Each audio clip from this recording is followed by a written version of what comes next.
When you sit in that boardroom, you definitely think about spending those checkoff dollars. You want to make sure you're doing the best you can, not just for right now, but also in the future. Hello and welcome to this edition of the State of Soy. I'm Aaron Putsey and I'm visiting with Steph Essick.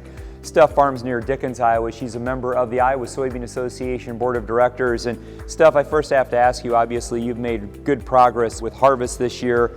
Kind of what did you see out there in the field in terms of your soybean and your corn yields? As far as soybean yields this year, they weren't the most exciting, but better than I thought they might be just with the conditions we had this year. I had fields that averaged in the 50s, the 60s, and 70s. It just all depended on which one caught a rainfall, but it was a very fast harvest season with no rain delays, and with the hot and dry summer and fall, it really pushed the crop along, so we were able to start earlier than some years. So you, of course, went right to the weather in terms of turning hot and dry, and it really has stayed dry here in northwest Iowa. Maybe just give a glimpse of what you're seeing out there in terms of weather, soil conditions, and really not having a lot to go off of as you go into another growing season.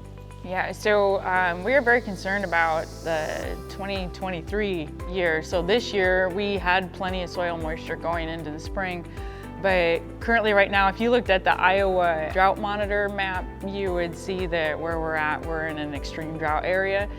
And so we are going into winter with pretty much no soil moisture in the ground, so we're very concerned about next spring's crop. What's another topic or what another issue as you transition from this growing season into the next? We're still trying to focus on having a good year next year. And yes, input prices are higher than they have been in the past, but we try to do what we can to keep our input prices as low as possible by prepaying what we can, and we've already prepaid even diesel for next year, and we'll be paying for our seed here, and whatever we can to keep our prices down, we try. What's seen the biggest price jump? Has it been in terms of maybe a percentage of what it normally is? I mean, is it fertilizer, is it seed, is it the equipment, or is it just all of the above, it's all up? So fertilizer prices are probably one of the biggest input prices that have increased. As far as machinery, it's more availability. You don't want to break down. Kind of holding your breath out there as you're going back and forth, just let me get this field done, let me get this field done. So last question, Steph. You're serving on the board of directors, one of 22 directors, representing 40,000 soybean farmers here in Iowa. What's something that you would like other soybean farmers to know about your leadership, your fiduciary oversight of their checkoff, and maybe how the organization is working for them?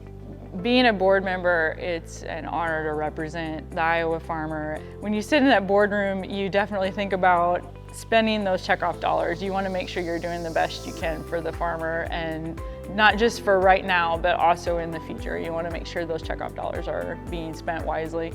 If the farmers went to the Farm Progress Show and they saw that asphalt road, that's one of the places their checkoff money went, was for research for new uses like that. So we are trying to do the best we can at spending those checkoff dollars. Well, thank you for taking your time away from your farm to represent and to serve on the board of directors. And it's a priority that farmers like Steph work in with the other priorities of their farm to represent the needs of Iowa soybean farmers and to make sure that the ISA remains dedicated to being driven to deliver on their behalf. Reporting for the Iowa Soybean Association in this edition of the State of Soy, I'm Aaron Putsey.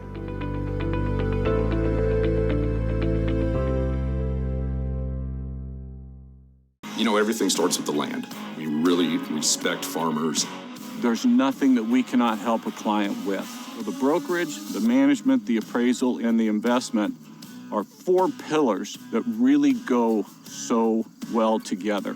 We work with a lot of really great people working incredibly hard to provide for their families, their community, and the country.